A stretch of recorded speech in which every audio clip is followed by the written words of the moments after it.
The Never Quit Podcast, sponsored and hosted by Quotes Jungle, with your host, Quote. Welcome to another edition of the Never Quit Podcast. In the studio with me, I have the energy of Jermaine Jude, also known as J1. How you doing today, sir? Doing pretty good, man, but you over there thugging, bro. Chill. Should I be nervous? No, we just in here doing an interview. Tell the people a little bit about yourself. First and foremost, I am a husband, a father, a son, an uncle, veteran, black man, God-fearing, creative. I was born of two Caribbean parents. My father is from Antigua. My mother is from St. Thomas in the Virgin Islands. I happen to be born in the States, so that's why I talk like this. I grew up on the West Coast, Southern California, and that's where I fell in love with hip-hop. My first dab into it was graffiti. I was always drawn, so my older cousins and stuff or whatever, they drew as well, so I would see things that they were doing, and it kind of just brought me into that fold. And then once I was about 12-ish or whatever, I started meeting writers out in LA, and it just took off from there. And that graffiti experience, it taught me a lot about art. It taught me a lot about marketing. It taught me a lot about promotion. It taught me a lot about branding. It taught me a lot about camaraderie, teamwork. It was just a lot of crazy things that came from getting involved in that at such an early age in such a big city where you had to establish your name, based off of your work, not just whatever the fuck, you know what I'm saying? But that lifestyle came with a lot of things.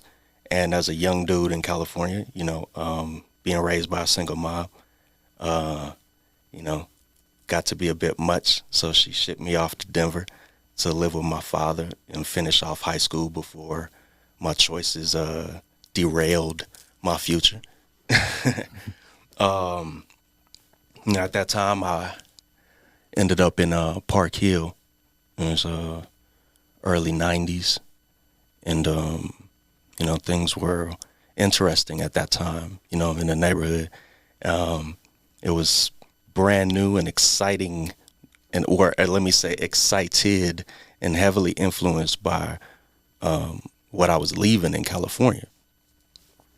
So I kind of came out here with a different type of understanding for what was taking place and launching here. You know what I'm saying? From a, been there, done that sort of perspective, super, super young though. You know what I'm saying? And, there's really no getting away from that.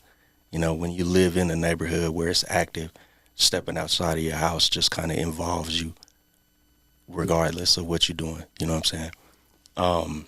At that time, I didn't really continue pursuing graffiti because there wasn't that, that scene had not really been established out here at that time. And at the pace that I was accustomed to going at in LA, I'd have stood out like a fucking sore thumb and just ruined myself. You know what I'm saying? So I really just kind of pulled back and, kind of started to entertain the other things that I was into creatively. So the graffiti thing kind of rolled into music and, the story, man. You know what I'm saying? Well, the people don't know the story. Tell the people the story, how you transformed from being a graffiti artist into, at that time, becoming an MC and a product of hip hop.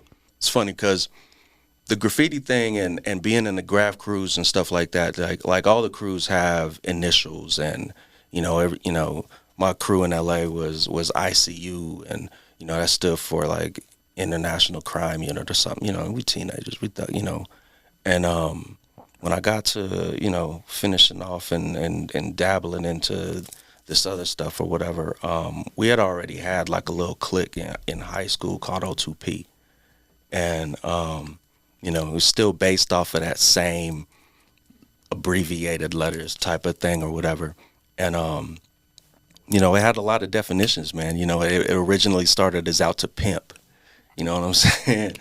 And it was really based around that P and that purpose. And, whatever your P was, you put your all into it. So it was, out to pimp, out to party, out to play, out to pound, out to produce, out to provide, out to protect, out to, out to profit is really where, once we got involved with the music, that kind of is where it ended up at. And that was that time frame where, the dreams were getting a record label or getting on a record label and all that stuff or whatever. So, living in this city without those kind of resources, that you could go and knock on those doors and get told no to your face or get told yes or whatever. We didn't have that. So the only way to do it was to do it yourself, so, started acquiring the equipment. We stopped paying those studio rates and started recording our own selves and, doing a lot of in-house stuff. And, that led to music getting out. And at that time you had to have real, tangible goods, you know what I'm saying? Like if you was going to make money, you threw money into it. You had to make that money back in some capacity or at least use it as a promotional tool. But, it didn't mean anything if the people didn't know about you. And the only way to get known, was to be outside and be on them stages and outdo whoever went on before you. You know what I'm saying? And competition was intense, you know what I'm saying? And the talent in the city was pretty interesting, I would say. You know what I'm saying? There was a lot of different types and a lot of different, cliques and crews and shit, but there was some standouts. And, you had to be ready and prepared, to be just as dope or, if not better than them niggas. You know what I'm saying? It wasn't, a popularity contest amongst your homies and shit. You was always in front of motherfuckers that really had never heard of you before. So you had to wow factor them in some manner to where, they could recognize that, y'all ain't the same. You know what I'm saying? You're not like us. You know what I mean? So, now it was just an interesting time, you know what I'm saying?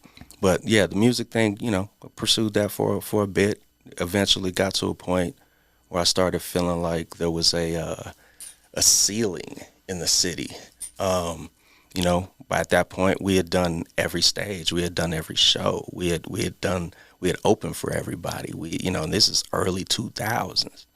And we had opened for everybody. We had already did the Bluebirds, Ogdens, Fox Theaters, we had already did all them stages. Mm-hmm. You know what I'm saying? And we're still like, this ain't enough. We had inside radio play, everything. And it just was like this, you know what I'm saying? And so I pivoted. I was like, I'm going to go to school, dude. You know what I'm saying? But honestly, I mean, I'm skipping a big part, actually. The music thing started early for us, in the early 90s. And I had eventually gotten to a point because of the way the city, things were going in the streets, you know what I'm saying? I had to make some other decisions. And, it really boiled down to, hey, they shooting at us, bro. You know what I'm saying? Every other week, every other something, you know what I'm saying? And, if I gotta shoot back, just outside my house to get by, you know what I'm saying, or whatever, then shit gotta change, you know what I'm saying? And I don't mind the gun shit, but if I gotta shoot, I don't want to get, back then you wasn't hearing all this stand my ground shit. You know what I'm saying? You couldn't use that as leverage in situations. You know what I'm saying? Nobody gave you that pass in the hood. Like, I had to shoot just to fucking get home. You know what I'm saying? You know what I'm saying? Like, it just didn't work. And so, like, it came down to, like, if I'm a shoot, I don't want to get in trouble for it. You know what I'm saying? And my friend's dad was a Marine. And he kind of, like, planted a little seed, like, hey, man, y'all can get out of here and go see the world, you know what I'm saying, do some other shit or whatever, You know what I'm saying? And at first I downplayed it like, man, I was on my black shit. Like, nah, man, that ain't for us. And yeah, all that dumb shit. And things just kept on happening. You know what I'm saying? And not only was I dealing with, just neighborhood shit and reputation shit and whatever, but I was getting in trouble. I got myself in trouble with the law and avoidable shit. I was driving around in this hot, fancy ass, painted up Cadillac and, and gold trims and diamond, you know what I'm saying? All this shit, you know what I'm saying? And I ain't had no insurance. Mm. And my block was the hottest, one of the hottest blocks in the neighborhood at the time. And, I got pulled over like 4 times in 2 months. And on my third appearance in court, you know what I'm saying? The judge was like, if I see you back here again, it's a mandatory year. And I was like, damn, I'm about to do a year for fucking insurance. Cool on that. You know what I'm saying? And around that time, the homie's dad was talking to us, and he was like, they can get you out of that. And I was like, what you mean? And he was like, let me get you down here. Let me talk to him. You know what I'm saying? And next thing you know, on my 4th court date, I'm in there standing next to a Marine Corps recruiter, and me and him next in front of the judge. You know what I'm saying? And, dude's like, he's doing this with his life, da da da da da da da. And I was out. Wild thing is, though, there was times while I was in there and I was like, man, I'd have rather just did that year. You know what I'm saying? Like, yeah. I traded one for a lot more, you know what I'm saying? But that experience was dope. You know what I'm saying? That was one of the best decisions I had made, for myself. I didn't go in alone, you know what I'm saying? So that was cool too. Me, the homie, from my neighborhood, you know what I'm saying? We joined together. We was in boot camp together, pushing each other through that situation, you know what I'm saying? And, Marine Corps boot camp is a completely different situation than, no disrespect, but anybody else. You know what I'm saying? Like, it's the most physically demanding situation you're going to go through as far as like transitioning into the military. It's the most mental, challenging situation. You're going to push yourself further and further. You're going to push yourself to your breaking point so many fucking times that you build. And, until you realize that that's what it takes to bring out the best in yourself, until you realize that you got to keep breaking yourself over to get further and get further and get further. And then when you look back, you be like, damn, like that used to kick my ass. And now, nigga, ain't nobody fuck with me. You know what I'm saying? And it's just like, the lessons that I learned in that situation, like really kind of helped me maneuver once I got out. If you're willing to share, will you share with the people one of your most difficult situations while being a Marine where you wanted to quit and you didn't quit? There's a lot of moments like that, and they come for, different reasons. You'll have different moments. Sometimes it'll be toxic people in your command. You know what I'm saying? And how you'll have to kind of deal with how you're treated. Other times it'll be the double jeopardy of being in that branch, but still being a black man in the world. You know what I'm saying? And like the double jeopardy of some of your choices and some of your situations sometimes will be too much, because, it's just like any other job. You get off at 4:30 unless you want something else, you know what I'm saying? And then you out and about living your life. And problem with that is even though you may be trying to carry yourself in the best, character, blah, blah, blah, whatever, life happens, and you can, things can happen outside of the base that, you have to deal with how you deal with it. But unfortunately, you go to work and you end up having to deal with some shit that happened out there. Mm. And so those consequences, it's hard to, it's just weird when you always got to be standing in front of daddy sometimes explaining yourself or something, you know. But I knew how to navigate around getting myself into a lot of trouble. So like I avoided that situation as much as I could, but it didn't mean that it wasn't happening around me all the time. And then, the regular thoughts, man, just it's weird. Just like somebody serving a prison bid, you always start looking at your release date. And you always start thinking that the grass is greener, and you start planning, oh, when I get out, I'm a, you know what I'm saying? And so, like, I was hanging with niggas that felt like that too, you know what I'm saying? And then I had my boys back home, and they wanted to do this music shit. And it, that's, I was with it, you know what I'm saying? So, ultimately, and I had personality conflict issues in there because I had gotten to a point where I kind of didn't like being like a clone in a sense. And the Marine Corps is a very regimented, very strict, situation. And I get it and I understand its purpose and I know why it is what it is. But me as a creative and as an individual and stuff like that, there's just certain freedoms and stuff that I just like more. You know what I'm saying? So I wanted to give that shit back to myself. That's what's up. I can respect that and some. I'm going to go back to hip hop. This is a two-parted question. What was the first hip hop song that affected you emotionally? Pistol Grip Pump by Volume 10. Okay. Tell the people why. Tell the people why. I don't know why. I don't know. I have no fucking idea why. I just remember I remember sitting in my car playing that shit, and for some reason, like I would just like I would have these out of body moments repeating these words with him and going to all the different octaves and pitches that he was on, and I don't know why, you know what I'm saying? It's a crazy ass song, you know what I'm saying? But the energy in it just always kind of just like brought me back into something. And you know what I'm saying? It's just crazy that of all ones that be like getting me, it's like that. You know what I'm saying? But it is what it is. That's what music does to us. It moves the soul, that as a creative. Yeah, man, you got to find your muse. You got to stay in your groove and mess with the stuff that inspires you and motivates you and stuff. You know what I'm saying? Because when we lose sight of that,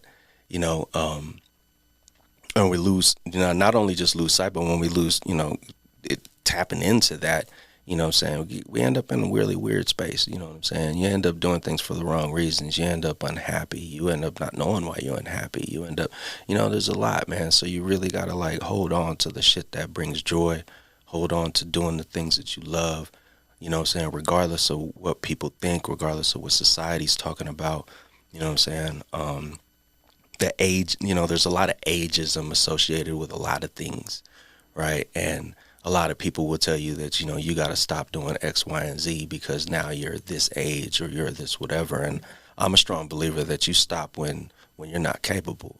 You know what I'm saying? Whatever it is, if it's something that you into and it brings you joy, it brings you peace, it's your therapy, it's your whatever it is for you, whether you're doing that for a financial gain or peace of mind, whatever it is, like keep doing that shit. You know what I'm saying? Don't do it for nothing else except you. And any benefit that comes from it is cool.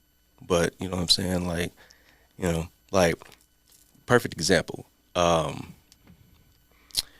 know a lot, like, I used to ride, oh shit, this is crazy, I'm talking about this to you. I used to ride, as a kid, riding bikes and shit. You know what I'm saying? And, there's a lot of joy and, a lot of great memories of just being out there riding and, in a group of people riding is the best memories, right? You know what I'm saying? And, we get older and, we stop messing, as guys, we start, pursuing girls and we got to get a car and we got to do, all this other stuff that eventually makes you put the bike down or makes you stop doing that or stop, whatever. And we always like shut something down for something else. And we tend to do that a lot.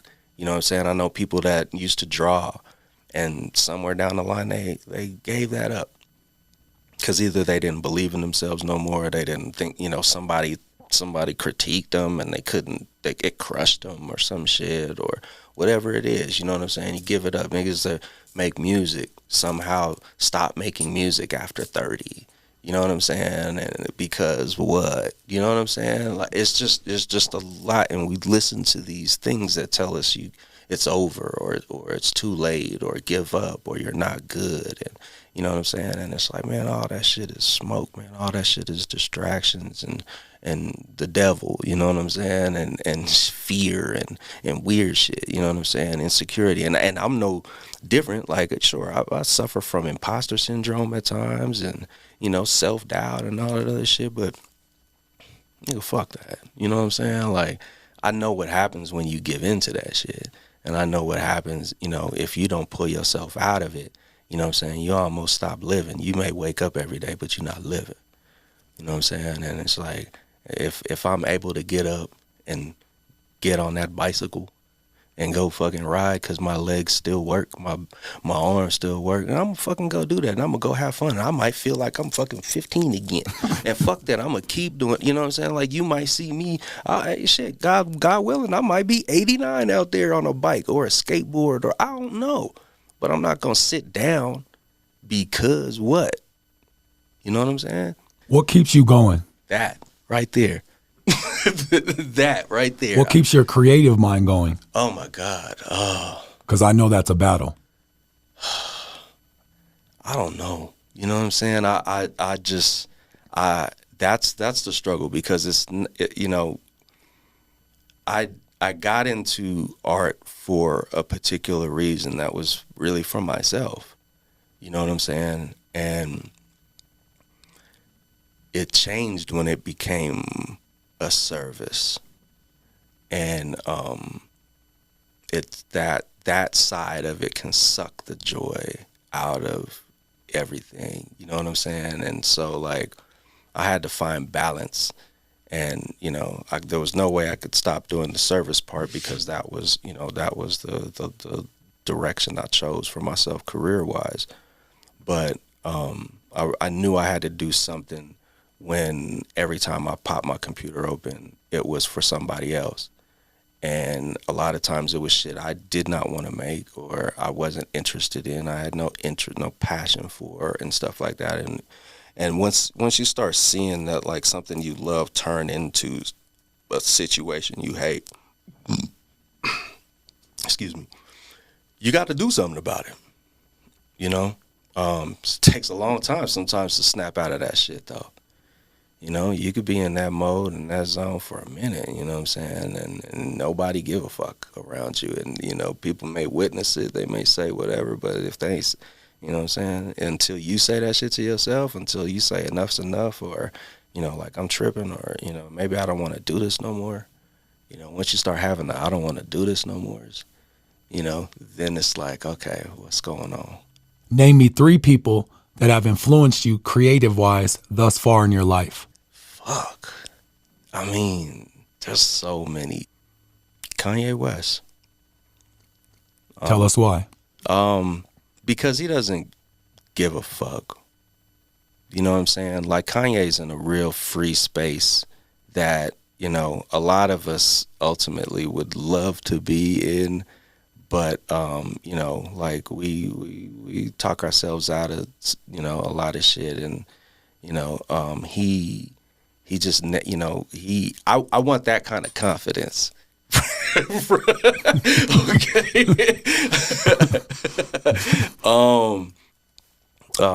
Andre 3000,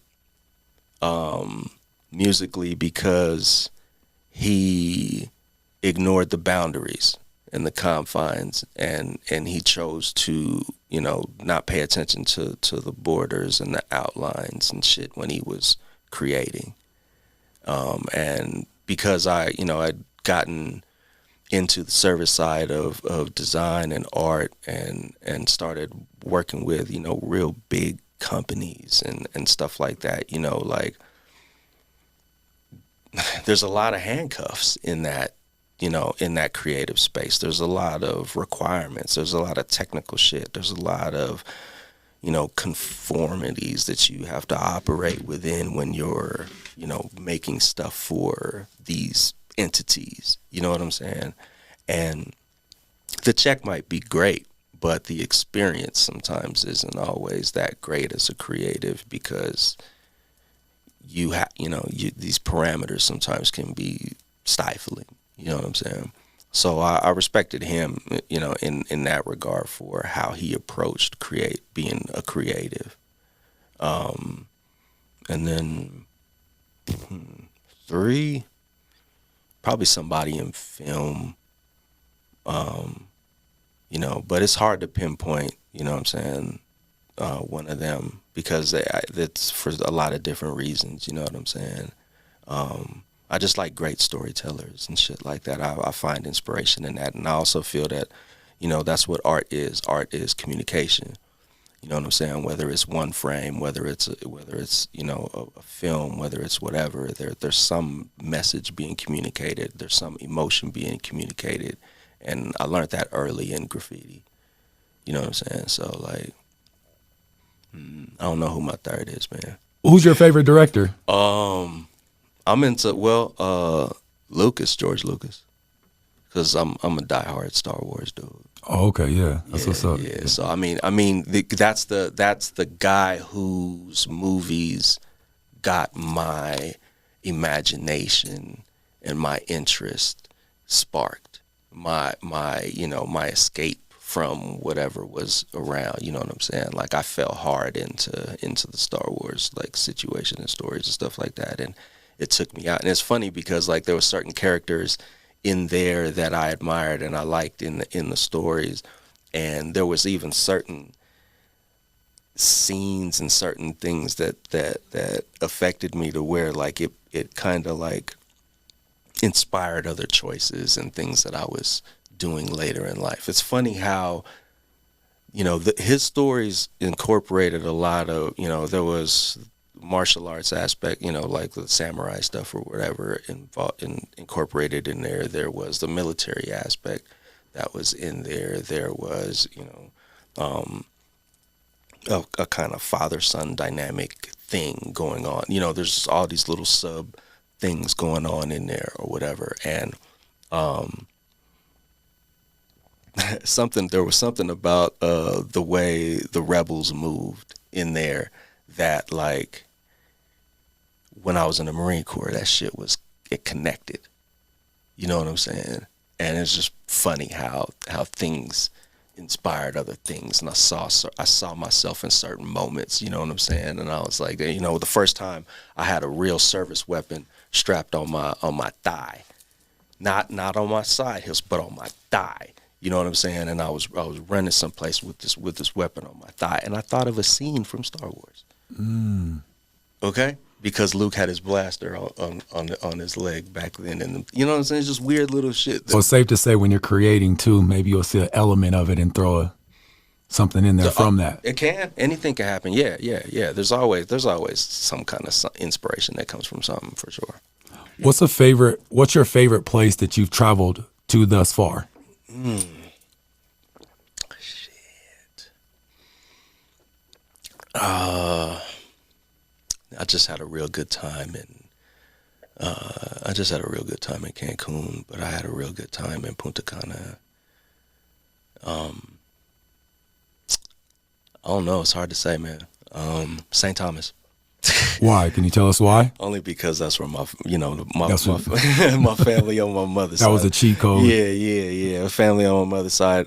Family's all from there, and growing up, even though I was in California, I would get to go a lot back and forth with my mom when she was going to go, visit and stuff like that. So, like, from early on, from like 7 or 6 or whatever, I had been going back and forth there like every other year, or staying the summers and stuff like that or whatever. So, it means a lot to me. You know what I'm saying? In this day and age where we're at right now, not saying it's good or bad, what do you miss about hip hop in the era where you were in it? or a part of it, respectfully? What do I miss?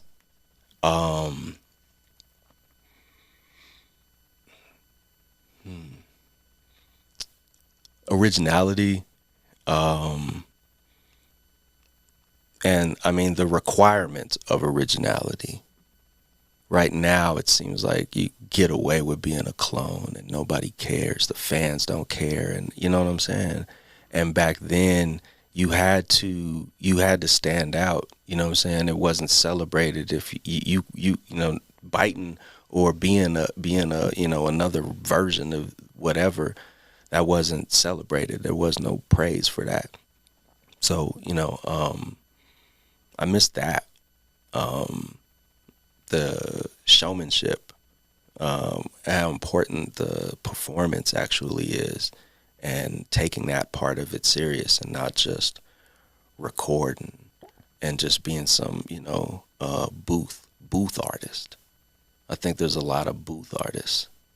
They may not do the bedroom forward and back, which we call it, but they ain't no different when you go see them live. And it's just like, I feel like we cared more back then. You know what I'm saying? Absolutely. Yeah. But I mean, I don't want to take nothing away from the cats that do give a fuck. You know what I'm saying? And care right now. And they didn't necessarily. And just to their defense, some of them didn't have the opportunity to come up in that time frame. You know what I'm saying? So they working with what they were given to work with, and the times and the situations. You know what I'm saying? But back then, you really had to shake hands, kiss babies, and really earn a fan, and really, you know what I'm saying, really kind of put your, get it out the mud. You know what I mean? I feel you. I want you to share with the people something that you've never shared publicly on a social media platform that you don't think people would assume or think you're a part of or subscribe to. I need an exclusive right here is what I'm basically asking for. Oh my God.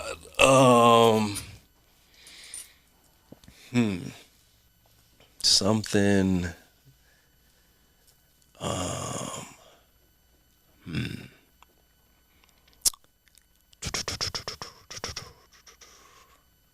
Slippery slope. That's a slippery slope. I'm gonna play that one safe. I got recruited to go to ITT Tech for computer-aided drafting and design out of high school. Because I'd been in that course throughout high school. Like, I had always been incorporating like technology and art and shit in some facet. And I got recruited. My teacher actually brought them to the class to meet me and stuff or whatever. I went to the school, started. Shit was kind of dope.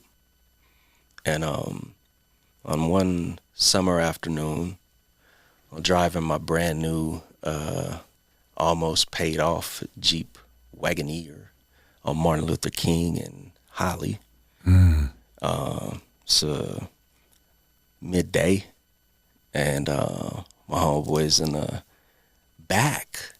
Okay, he's in the back of my truck, pouring a drink. Okay, these girls pull up alongside, and I'm in the left lane. These girls pull up in the right lane, and we young, what's happening? You know what I'm saying? Whatever, right? And the girls is laughing, or whatever. The light turns green. The girls bust a right down Holly. All right, so we're at the light. They bust a right down Holly. I start driving. I click the turning signal and start veering over. I'm veering over while I'm looking at these girls or whatever, right? And as soon as I look forward, I'm plowing dead into the street lamp on the sidewalk. The top light fixture falls down, crashes on the car. My homeboy gets thrown into my seat. I get pinned into the steering wheel and shit. I got electric seats and shit. I can't. It just got me pinned in here, stuck or whatever. So all this happens like in 2 seconds, just all because my shoulder is up on this turn and I'm looking this way. That extra little just had me glide straight into the first pole. Mm-hmm. And when I turned around, I tried to break out and spin, but it just threw me straight into it. I finally pushed myself out, get out, sitting on the curb. Same girls pull back around, laughing and shit. You know what I'm saying? laughing at it and shit. And so you passed that light fixture on Martin Luther King and Holly. I own that because I paid for that. Okay, so take care of it. Okay, and wear your seatbelts. You're a very creative person. We haven't talked about that aspect yet. I want you to briefly describe to the people some of the projects that you've worked on. I know your library is vast and crazy, and we'd be here all day. And then I want you to lead up to where you're at now in life and where things are going in your personal opinion. Okay. Well, in the beginning, a long time ago, I started doing these mixtape covers with this dude. And it's just a DJ. Y'all probably never heard of him or anything. But I started doing these mixtape covers with this guy. He was pretty frequent with putting out covers. And so it actually gave me an opportunity to do it more and more. And I started building up my chops, getting better, you know what I'm saying, over time. And,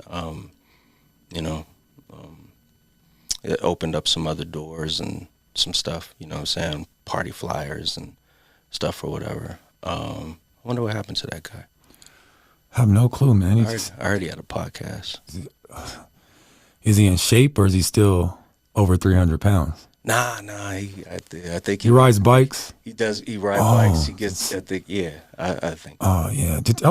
You're missing a part. What part was that? Didn't you rap on at least 30 of them? Because there was 400. There was a lot. Okay, let's just stop. Okay. Projects though. Well, I was the regional designer for iHeartRadio Rocky Mountain, responsible for about 9 different properties.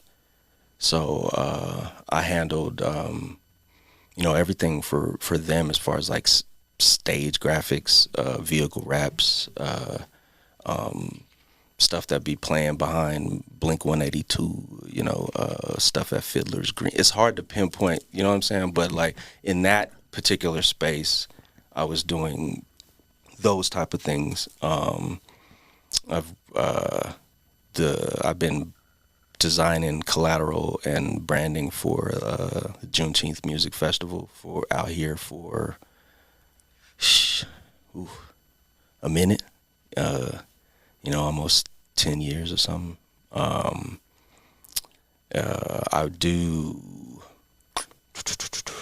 was doing work for American Financing and some of their Peyton Manning visuals and stuff or whatever.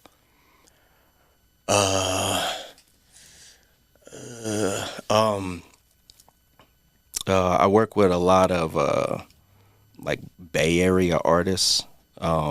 Shout out to my homeboy Nucci, you know what I'm saying? I do album, concert and tour stuff for them. In Miami, I've been embedded with DJ Epps for since about 2005.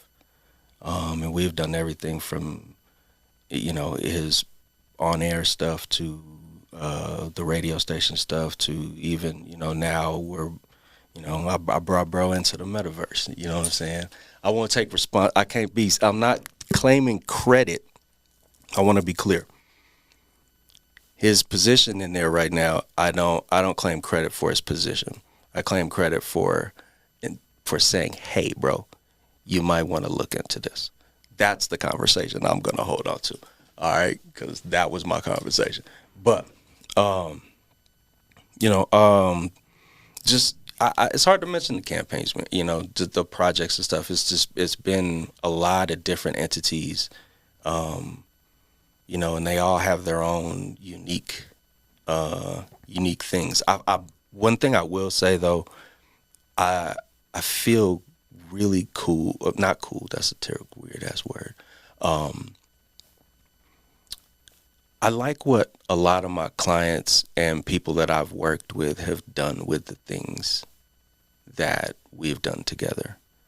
I like seeing those who, if I help them put their idea together or make it come real, I like seeing them get that ball and run with it.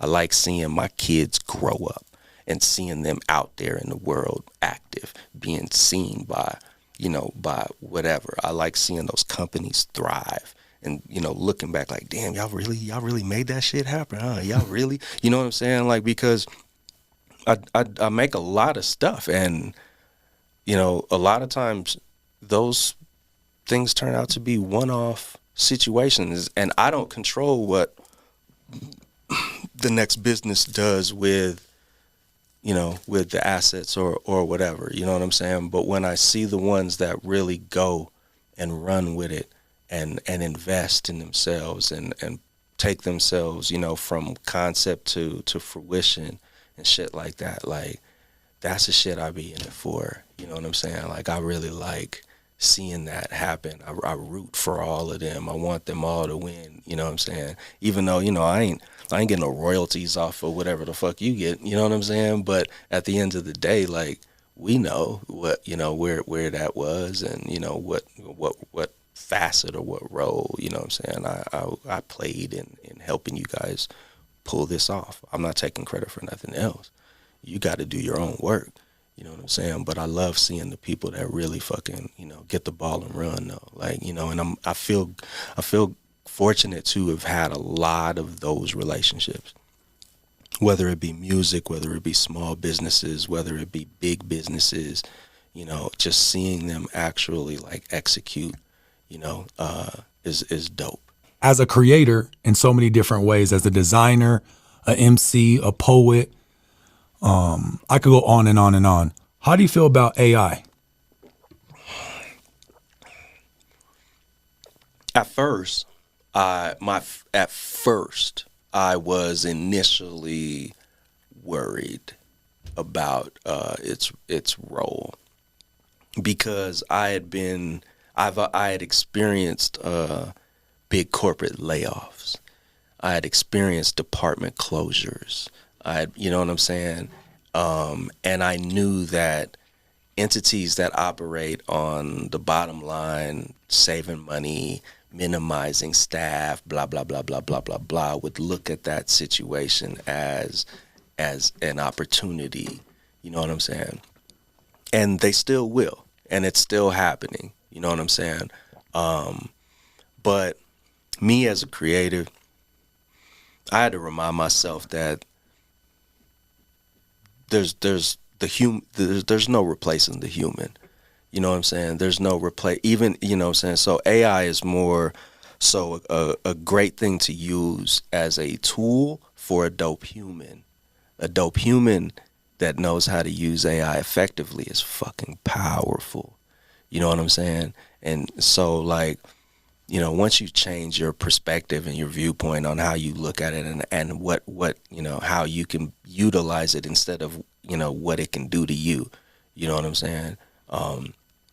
Things change, you know what I'm saying? And, it's, I say that because I don't have a boss that can fire me. You know what I'm saying? I've been an owner of my own design studio for a long time. You know what I'm saying? So like that can, nobody's going to be able to pull that away from me. So like, I'll always be able to do that. You know what I'm saying? And, being able to speak one-on-one with a person and understand their emotion and their thinking behind something. AI will never be able to replace that. You know what I'm saying? It'll never have intuition. It'll never have prior experience and wisdom and insight. It won't have that. It'll just have facts. It'll be able to produce a lot of shit. And mind you, if you start learning how to, curate your prompts well, oh man, it's the best thing smoking. You know what I'm saying? And so, I'm here for it. I ain't worried about it. You know what I'm saying? If anything, it's probably gonna help me blow the fuck up. You know what I'm saying? And shit, I'm trying to learn as much as I can about how to utilize it to my advantage. You know what I'm saying? And not be weird, because people get weird. Anytime there's new tech that rolls out to the masses and shit, you know what I'm saying? It's like any other superpower. It can be used for good or bad, and so, you just gotta kind of know, there's gonna be some bullshit out there. You know what I'm saying? Just don't let it fuck with you. I've known you for years. I want you to talk to a creative person that's probably watching this, that's never met you before, and give them some words of encouragement to keep them going. Because me knowing you personally, I know that you stopped. Well, respectfully, I thought you stopped, and then you restarted again. What words of encouragement can you give them to never quit and to keep going, because it's a process that is like a roller coaster? Don't forget why you started doing this shit in the first place. There's going to be ups and downs. There's going to be things that don't work out. There's going to be disappointments. Humans are humans, man. And, they're complicated people to please and to work with. And so, you just got to kind of accept, life's going to throw obstacles and shit your way, and you just got to push through it. If you really want to do this, or if you really want, whatever it is, because it's hard, as a creative, people think that, you're just creative 24/7. And that there's just some button you just turn on, and it's just so unnatural. You know what I'm saying? And when you're creating and you're not in the right zone, you're not in the mood, but you just have to do it. There's nothing worse than forcing it. You're gonna make a lot of mistakes. Your level of caring about the project, there just becomes a gap. And once you get to the point where you just really don't give a fuck about it anymore, you know what I'm saying? Now you're just making all kinds of weird, you know what I'm saying? And it's just those moments are going to happen. You have to know that they're going to come. They're not going to always be like that, but they're never going to go away, okay? And if that's the shit that discourages you, and that's the shit that makes you say, man, fuck this shit, man, fuck this shit. But, you know what I'm saying? You got to remember, it ain't always like that. It's not going to be always like that. You know what I'm saying? You can learn to, pick and choose what you get yourself into. You can do the things that you enjoy. You know what I'm saying? You don't have to do what they call you for. You can say no. Let me say it again. You can say no, and say no for you. You know what I'm saying? And, and that's that. But don't quit. You know what I'm saying? The most original thing that you can offer the world is your true self, and, whatever that is about you. So just go ahead and, just do it. You know what I'm saying? And, everybody ain't going to like it. Everybody ain't going to like you. Everybody ain't going to like your work. But there's a lot of motherfuckers on the planet. You know what I'm saying? And there's probably somebody that will. And if you like it, there's probably somebody, and that's the thing too. Here's the thing, man. Make shit you like, all right? Because if you like it, there's probably somebody else that's going to like that shit. You know what I'm saying?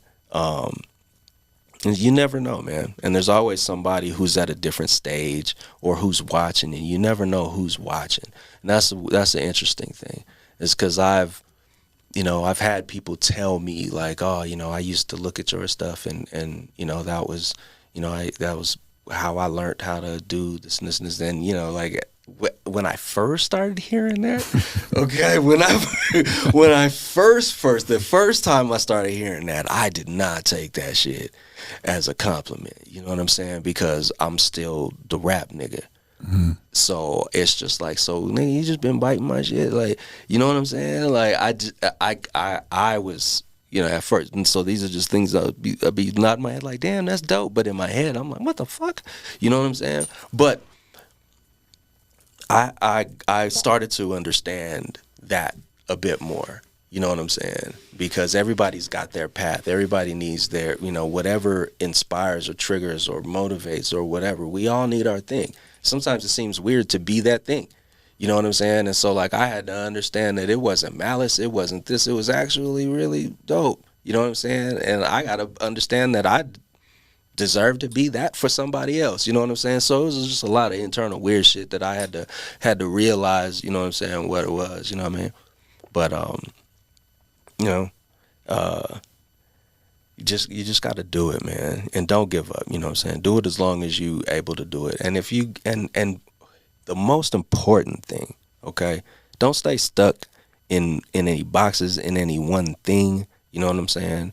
Find your medium. Try a bunch of different mediums. You know what I'm saying? You don't have to be any one particular type of designer. You don't have to be the flyer guy. You don't have to be this, or you do whatever you want to do, and when you don't want to do that shit, don't do it. You know what I'm saying? Like, for real. When you don't want to do that shit, don't do it. And you know, just fucking go for it, man. You know what I'm saying? For those who can't see visibly and you're not watching this, his shirt says coffee, hip hop, and mental health. Talk to me about that. First off, shout out to my homeboy, Dr. Lawrence Willis, with the Albert Ray collection. He was the one who's actually, is my roommate from the Marine Corps. It's interesting. We got long dynamics. He's actually the one who inspired me to actually get into apparel and you know, start that whole urban nerd stuff with that way back then. Like when we got out the Corps, he had Albert Ray popping when he was in college after the military, and you know, was just telling me about it and showing me. But you know, we've always been like inspiring and pushing each other and stuff or whatever over the years, and I came across this because it was actually a program out of Chicago that speaks to all these things, you know, and they go around and they have seminars and panels, and you know, they talk to people in the community, and you know, and try to, you know, help, you know what I'm saying, in a place that, you know, people need help, you know, and that was this is their name, this is their brand, this is their thing. I've never even been out there. I just connected. Like, I believe in that. I like what y'all doing. So do you drink coffee? Yes, I do. I know about you in hip hop. So why don't you tell me where you're at in your mental health right now? It's a constant process. You know, it's a daily thing that you have to be intentional about. You know, I can't say that I've figured anything out, you know what I'm saying? But I learn, and I'm open to learning about myself and why I am the way I am, and why why certain things make me feel a certain way, or why I view things a certain way. And I try to connect those things to try to make sense of it all. One thing I've been doing a lot is, you know, talking to myself a lot better. You know, because that voice that we have to ourselves, like that tends to be the hater. That is the problem. You know what I'm saying? That is the voice that we have to learn to adjust or tune the fuck out, because you'll listen to that voice and you'll start believing that shit, and you know, and you may change how you view yourself, and nobody else views you that way. That's the bullshit you told yourself. Mm-hmm. You know what I'm saying? Mm-hmm. And you know, so like I you know, just had to just start looking at that and pay attention to, what's going on, you know what I'm saying? And why am I, because I think we can talk ourselves out of a lot of shit, you know what I'm saying? And that, like I mentioned that thing about, the imposter syndrome thing. Like, I've busted my ass, you know what I'm saying, on some design shit. I've fucking, I've put in a lot of work. I've proven a lot of situations. I've helped a lot of situations. And I love that. And then something may come my way, an opportunity may come my way that's like on another tier platform, and I'll be like, oh shit, am I ready? Like, oh shit, I've never done that before. Oh fuck, oh fuck, oh fuck. You know what I'm saying? And you fuck around and, not accept the opportunity. You know what I'm saying? Or not because you don't think you can. And it's like, hold up, bro. Like, you've done all this shit. What the fuck do you mean you don't think you can? Like, what? That's what all this does. All this gets you here. You know what I'm saying? And so, like, me kind of having to remind myself, you know what I'm saying? Because, doors open for me, man, that, like, I gotta just pause and thank God. You know what I'm saying? Because, like, honestly, I've had a lot of great things come my way, and I don't do no promo, dog. I respect it. I ain't never had a flyer. You feel me? I'm all word of mouth, bro. I'm all word of mouth in relationships. You know what I'm saying? And that's because I'm my worst client. I can't design shit for myself. It'll never fucking come out, dog. You know what I'm saying? I feel you. You know what I'm saying? And that's a thing I'm trying to work on. You know what I'm saying? And telling myself, like, yo, it's okay, bro. You got to pour some of that juice in your own cup. This shit you do for everybody else, how you make everybody else look like a million motherfucking bucks, bro. You got to make time and treat yourself accordingly. You know what I'm saying? And so I will admit I do struggle there.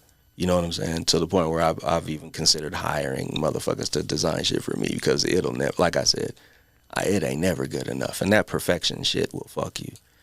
You know what I'm saying? That's a good quality to have. You're hard on yourself, because you produce so much great work for other people. You're like, and you hold the power to fix it. That's the scarier part. Yeah. I'm gonna need to lay on the couch someplace and have somebody guide me through getting out my own way. You know what I'm saying?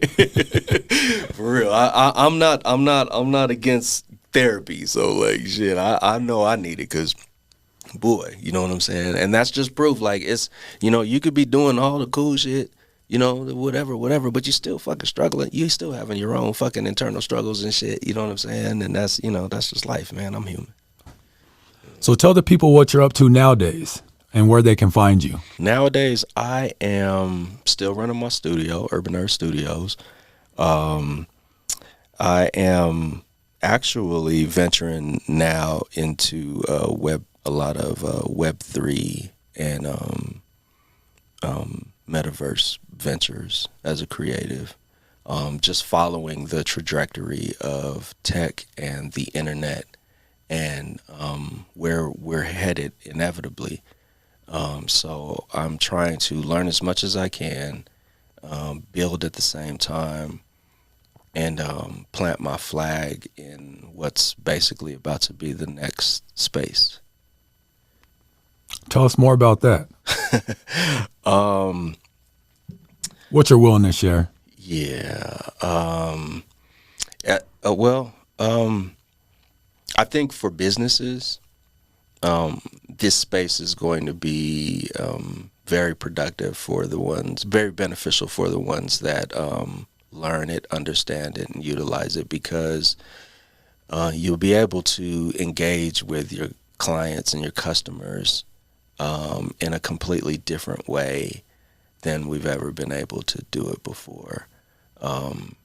And with the way the technology is rolling right now, and blockchain and digital currencies and payments and stuff like that. Like, we can create these experiences where, you are submerged in whoever's, world or business or whatever that is, interact with their products, possibly purchase their products from in that space, walk around, have a completely different experience than the physical store experience, or actually have the same experience as the physical store without being in that state. You know what I'm saying? And so, like, enabling people to engage and interact in this manner is inevitably where we're headed. It's going to take a minute because, the devices are a bit chunky sometimes, and pricey in other capacities and stuff like that. So it's not completely, just out there for the masses. Right now, everybody's not doing it, but everybody will at some point. You know what I'm saying? And it may be in 2-3 years or whatever.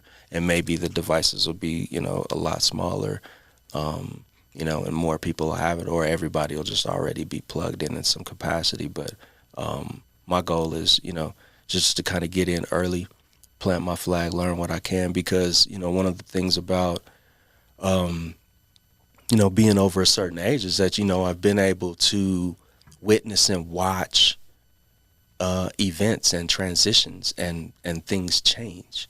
I've been able to see this happen before. I know what this means. You know what I'm saying? Like, we saw the phase out of VHS to DVD. Mm-hmm. We saw the phase out of DVD to digital streaming. We saw social media go in its little increments to its full on thing. We've seen all these things, and we've all had these regrets. Like, damn, if I'd only knew about fucking Twitter back when da da da da da. Like, these conversations, we've already had these moments where you learned something from watching it, and this is another pivot that I realized, like, all right, like, I missed a few boats. I ain't missed this one. Before we get out of here, tell the people about a situation where you didn't quit and you're glad you didn't quit.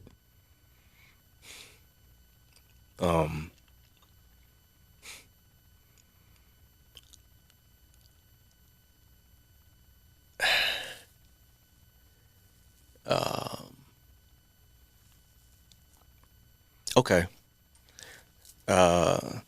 So I had just recently, I won't say recently, but in the last 2 years, I was working for a company I won't mention, but a very, very big company, big pockets, so big that they got disconnected from the humans. Okay. All right. Made you just a number. Yeah. Okay. And I was on a pretty unique team there, and so I felt kind of safe. With I felt protected in a sense. I definitely felt my value to the team. I knew what I was contributing to that situation. They knew everything was great. I thought I thought I finally found my spot where I'd, plant and take off, right? You know what I'm saying? Another one of those, hey, like, you're here for a reason, dog, and that's why this is working. You know what I'm saying? I had one of them. And on my year anniversary, on a black Zoom call screen, I was let go with 300 other people. You know what I'm saying? Looking at a black screen, and it came out of nowhere. And it was that point where, like, I didn't know what the fuck I was gonna do. Like, it was a nice salary. It was, I had life plans planned around this income and et cetera, blah, blah, blah. And it was, on the humbug, it was just all snatched out from under my feet. And it was the last time, that was the breaking point for me. Like, the other times that it happened in other jobs and other roles, you take it on the chin, whatever. But this time it stung different. And it sent me in a like real weird ass space mentally. I questioned everything. I questioned why I was still doing this shit. Why, like I should have just did this. I should have just, I could be fucking selling real estate. I could, you know what I'm saying? I could have been this. Like, well, I started telling myself shit like, you wasted all these fucking years doing this stupid shit just for this, and they don't give a fuck and they don't care, and nobody value, you know what I'm saying? Just all this other shit. And I started listening to them voices and shit. And I didn't want no parts of it anymore. You know what I'm saying? I didn't want to work. I didn't want to do the work. I didn't think anybody gave a fuck. I didn't care about it no more. I was about to like get a CDL or some shit. You know what I'm saying? Like, I was done, dog. Like, fuck this, you know? And in trying to what's crazy is like, in trying to keep the lights on and the whatchamacallit, you know what I'm saying? I kind of pivoted into a different framework of how I worked. And it's probably the best thing that I, had done, you know what I'm saying? Because it showed me that I was who they said I was. You know what I'm saying? It showed me that I can produce this. I can work at this level. I can, you know what I'm saying? I can definitely keep my lights on. I can pay my mortgage. I can, you know what I'm saying? Like, I if anything, I get art money. You know what I'm saying? Like, and it's not because I'm the dopest nigga. It has nothing to do with anything, because I'm not.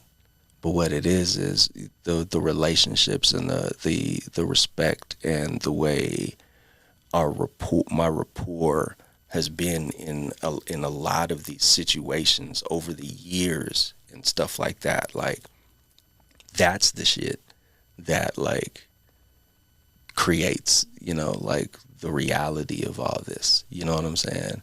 And so like I had to learn to believe like you can. What's going on with them ain't got shit to do with you. You know what I'm saying? And like you can do this. You've been doing this. Have you not been doing this? Why do you think that you're not? You know what I'm saying? And I just started just reminding myself like, yo, like all that doubt shit. That's why I said what I said about them voices.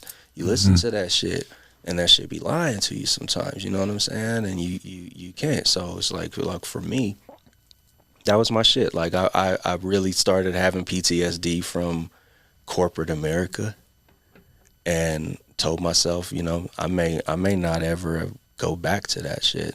You know what I'm saying? Because I don't have to, and I can work with them from here on my terms. You know what I'm saying? And so it's been like that ever since. Working for yourself like you should be, and you always have been. You know what I'm saying? Kind of always have been, but I always had one foot in both. You know what I'm saying? Because for laymen's out there, that's corporate world and the streets. Yeah. You know what I'm saying? And I realize that's, I'm fortunate for that too. You know what I'm saying? Because a lot of people out here that, like do what I do and stuff like that or whatever, they may be really dope in the street side of it. Okay. And the whatchamacallit side of it. And that's great. You know what I'm saying? And there is a lot of value in that, because that's the shit that keeps you going when or whatever. But if you're trying to, navigate through just life on some adult shit. And, you may be opening up an agency or you want to learn, you know what I'm saying? Like, you got to kind of navigate these other rooms, you know what I'm saying? And I've been fortunate, you know what I'm saying, to like get myself in the right rooms and earn my seat, you know what I'm saying? So it's just like, it worked out in my favor. I don't know if I'll go back, you know what I'm saying, like I said, but, we'll see. That's what's up. This has been another episode of the Never Quit podcast with the great energy of Jermaine Jude, a.k.a. Jude Boy, UrbanNerd.com, father, corporate and street human being, represent Park Hill, Colorado, California, the Caribbean, everything, right? My man, and we out of here. Peace. Peace. The Never Quit podcast, sponsored and hosted by Quotes Jungle, with your host, Quote.